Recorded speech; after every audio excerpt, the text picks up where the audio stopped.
संदीप सिंह अभी भी मंत्री बने हुए हैं, उस पर उनका इतना बड़ा शोषण का और बहुत सारी गड़बड़ियों का लगा हुआ है महिलाओं से संबंधित।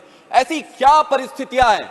भारतीय जनता पार्टी की सरकार तो बहुत मजबूत है, इतनी ब्रूट मेजॉरिटी हुई है, अमृत काल चल रहा है। अमृत काल में ऐसा क्या हो गया जो ऐसे संदीप सिंह जैसे लोगों को क्या मजबूरी रही जिसके कारण नहीं निकाला जा रहा है? यही नहीं, हरियाणा में हमारे जो विमेन रेसलर हैं वो रोड पर बैठकर प्रोटेस्ट कर रहे थे, धरने पे बैठे हुए थे, सारा देश उनके साथ खड़ा था, सारा देश खड़ा था। क्या प्रधानमंत्री जी के पास एक शब्द नहीं थे उनको बोलने के लिए?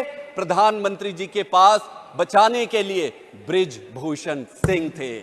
हमारा देश ऐसा देश है जहां पर देवियों को पूजा जाता है, जैसे कि नड्डा जी ने बड़े एलेबोरेट तरीके से एक्सप्लेन किया। देवी देवताओं से भी ऊपर देवियों को रखा गया है।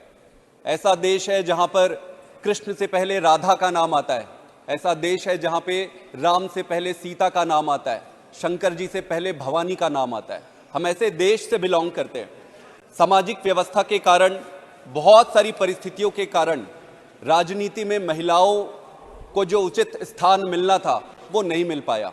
इसलिए यह बिल देश के लिए, समाज के लिए बहुत महत्वपूर्ण है। इस आइडिया को सबसे पहले 1987 में राजीव गांधी जी के द्वारा लाया गया था।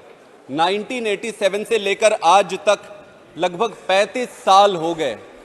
आइडिया को आज बिल के रूप में परिवर्तित होने में 35 साल लग गए।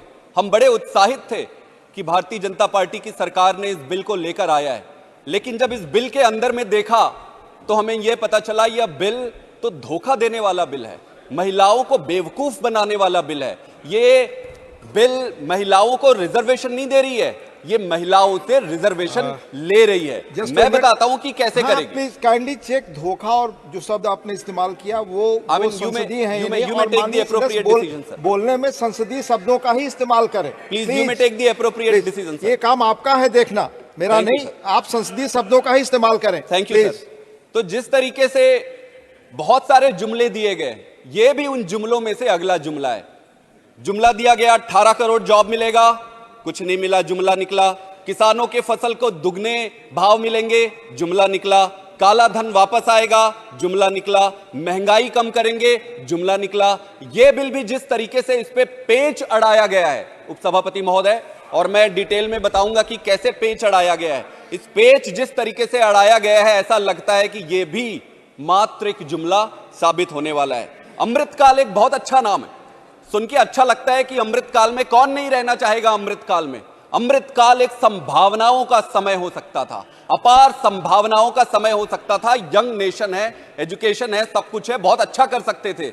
लेकिन संभावनाओं को जिस तरीके से स्लोगन में और जुमले में बदल दिया गया है, यह दुर्भाग्य है इस देश का और दुर्भाग्य अमृतकाल का, जो राइटली डिजर्व करता है इस समय। बाकी की बातें करने के बजाय यही बताना चाहिए कि क्या कारण था कि डिलिमिटेशन और सेंसस को इस पे इंट्रोड्यूस किया गया है, किस कारण से इस पर बाध्य बनाया गया है। उस पर कोई बात नहीं कर रहा है। हम जानना चाहते हैं, देश जानना चाहता है, हमें अभी तुरंत में चाहिए यह रिजर्वेशन, क्यों डिले किया जा रहा है इसको?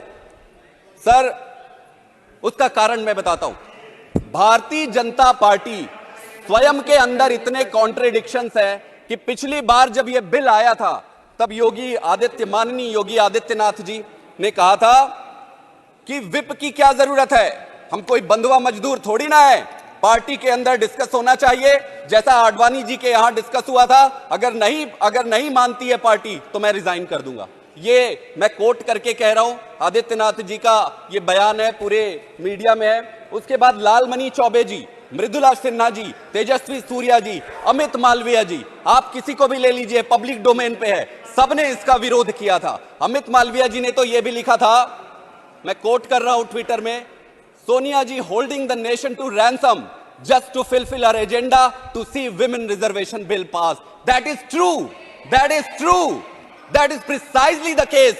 Sir, इसलिए चूंकि अंदर से मन में है नहीं बिल को पास करने की इच्छा, लेकिन क्या करें, चुनाव आ रहा है, चुनाव आ रहा है, क्रेडिट लेना है, तो चुनाव आ रहा है, क्रेडिट लेना है, बिल पास करो, लेकिन उसको लागू मत करो। नारी सम्मान का मुद्दा है, कथनी और करनी में फर्क नहीं होनी चाहिए। नड्डा जी ने बहुत अच्छा भाषण दिया, देवियों के जैसे देवियों को पूजा जाता है, यह हमारे धर्म की संस्कृति है, किसी पार्टी ने हमें नहीं दिया है, किसी पार्टी से सीखने की जरूरत नहीं है कि देवियों को हम पूजा करते हैं। आप बताइए कि आपने सरकार में ऐसे क्या काम किए हैं जिससे नारियों का सम्मान बढ़ सके। थोड़े दिन पहले हरियाणा में हमारे जो विमेन रेसलर हैं वो रोड पर बैठकर प्रोटेस्ट कर रहे थे, धरने पे बैठे हुए थे, सारा देश उनके साथ खड़ा था, सारा देश खड़ा था। क्या प्रधानमंत्री जी के पास एक शब्द नहीं थे उनको बोलने के लिए? प्रधानमंत्री जी के पास बचाने के लिए बृजभूषण सिंह थे। यही नहीं, हरियाणा का एक और उदाहरण देता हूं। मैं कॉन्टेस्ट करता हूं भारतीय जनता पार्टी को कि ये साफ उस पर निकल कर आए। संदीप सिंह अभी भी मंत्री बने हुए हैं, उस पर उनका इतना बड़ा शोषण का और बहुत सारी गड़बड़ियों का लगा हुआ है महिलाओं से संबंधित। ऐसी क्या परिस्थितियां हैं? भारतीय जनता पार्टी की सरकार तो बहुत मजबूत है, इतनी ब्रूट मेजॉरिटी हुई है, अमृत काल चल रहा है। अमृत काल में ऐसा क्या हो गया जो ऐसे संदीप सिंह जैसे लोगों को, बृजभूषण सिंह जैसे लोगों को क्या मजबूरी रही जिसके कारण नहीं निकाला जा रहा है? यह नारियों का सम्मान। बाकी का मैं आपको क्या बताऊं, आप कठुआ ले लो, उन्नाव ले लो, हाथरस ले लो, हरियाणा ले लो, मणिपुर ले लो, इसका अंत नहीं है। कथनी और करनी में फर्क है।